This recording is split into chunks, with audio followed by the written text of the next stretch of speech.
A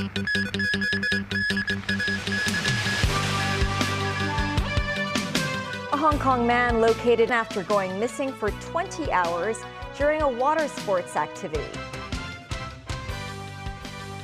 Xia Baolong visits a community living room in Sham Shui Po. And Donald Trump wins the South Carolina GOP primary.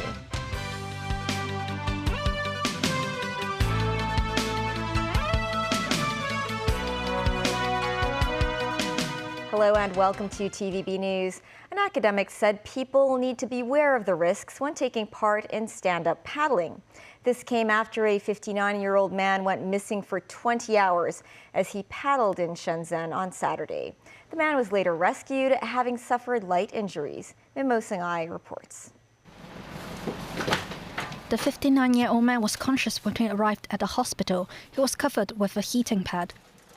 Sources say the incident happened on Saturday. The man paddled in Shenzhen East and sent a text to his wife at around 4 p.m. saying he was exhausted. She then lost contact.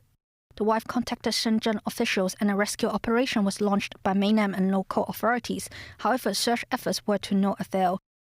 The paddler's son later reported the incident to local police again. Another interdepartmental search operation was conducted along the coast of Tongbingzhou.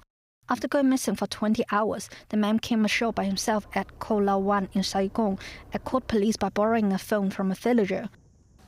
An academic says stand-up paddlers need to be aware of a few risk factors before taking up the sport. Whether the participant is able to control the stand-up paddle, whether he or she is able to swim a lot, those are the individual factors. So another risk factor will be the equipment. So make sure they wear the appropriate life jacket. Pay more attention to the news from the Hong Kong Observatory, particularly during the monsoon period.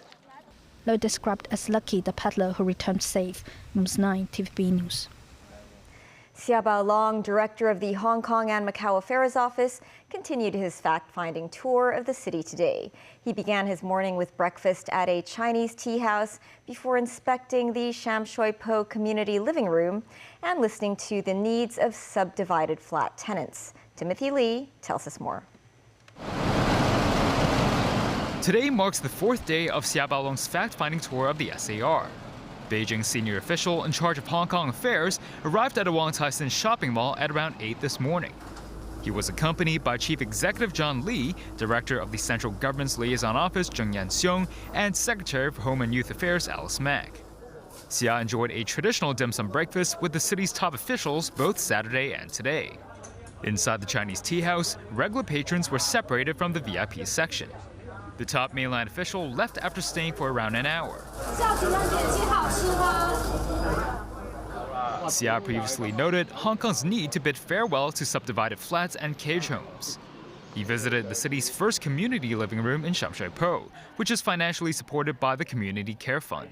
Xia spent around half an hour there. He took the opportunity to find out more about how tenants of subdivided flats share the kitchen, activity and laundry rooms before trying out an automatic lunchbox machine himself.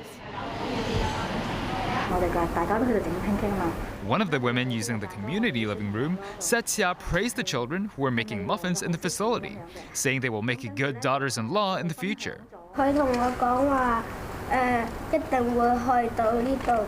While this boy said Xia told him that he must visit Tiananmen Square in Beijing.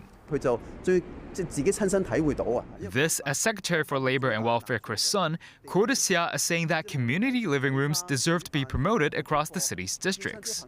Sun added 3 more such facilities will be set up in Sham Shui Po and Kowloon City within half a year. Meanwhile, Xia also met with representatives of both the legal and media sectors this afternoon. Timothy Lee, TVB News.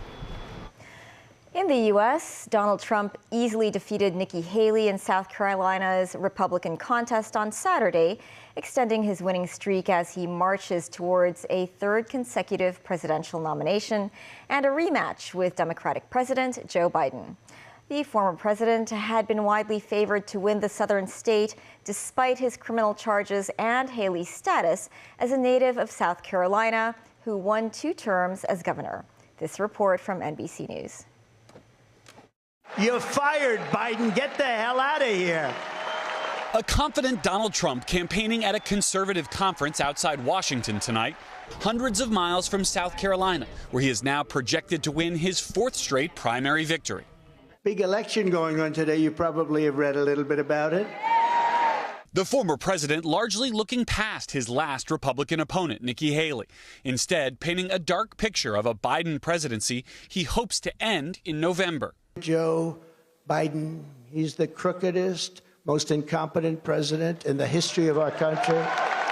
Thanks so much. Good to see you all. While on the ground in South Carolina, Haley, the state's former governor, casting a ballot for herself and arguing Mr. Trump would be destined to lose a 2020 rematch with President Biden in the fall. How many more times do Republicans have to lose before they realize that maybe he's the one that's the problem? Overnight, the former president creating new controversy with these remarks at a black conservative gala in Columbia. The mugshot, we've all seen the mugshot. And you know who embraced it more than anybody else? The black population. It's incredible. It's disgusting, but that's what happens when he goes off the teleprompter. That's the chaos that comes with Donald Trump. That's the offensiveness that's going to happen every day between now and the general election. But at polling places across the Palmetto State, Republicans stood by Mr. Trump. You look at everything he said he was going to do, and he did it. And he's for the American people, not for foreigners. I think he's the best man. Thank you so much. While Haley's support here cuts across party lines, but even the backing of lifelong Democrats like Kelly Poindexter, not enough. Why was this important to come out and do it this way today? It's important to me to keep Trump out of office again. In South Korea, doctors held a rally in front of the presidential office to protest against a government plan to increase medical school admissions. The rally comes as over 8,400 of intern and resident doctors in major general hospitals have reportedly walked off the job for 6 consecutive days. The government has said the plan to admit 2,000 more students to medical schools from next year is necessary to address a shortage of doctors. Reports said throughout the weekend, major hospitals experienced delays in operating schedules. Still ahead, and Hong Kong's first ever hydrogen bus enters service.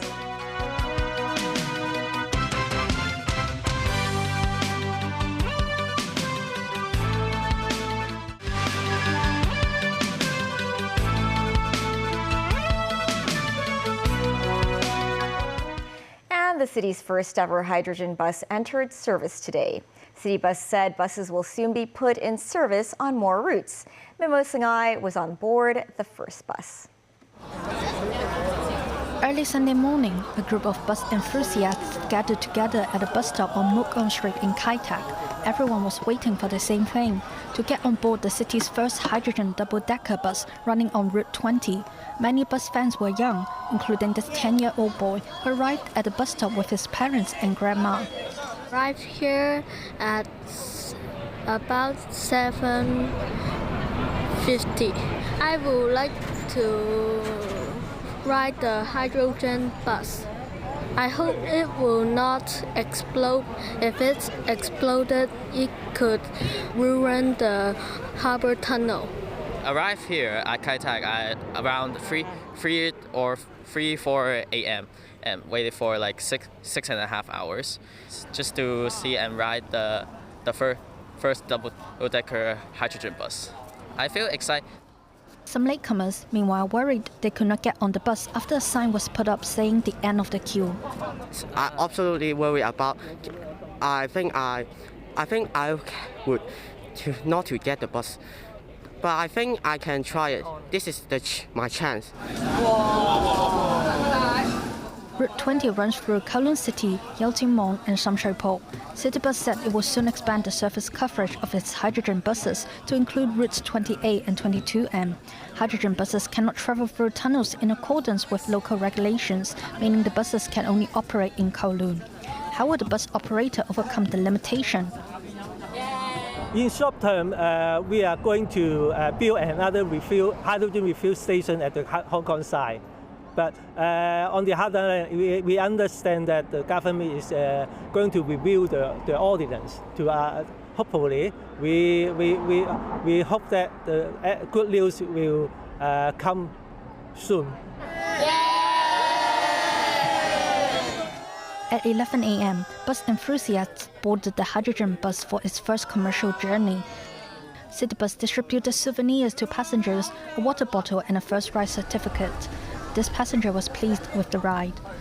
The hydrogen bus is very comfortable. It has less noise than the normal buses.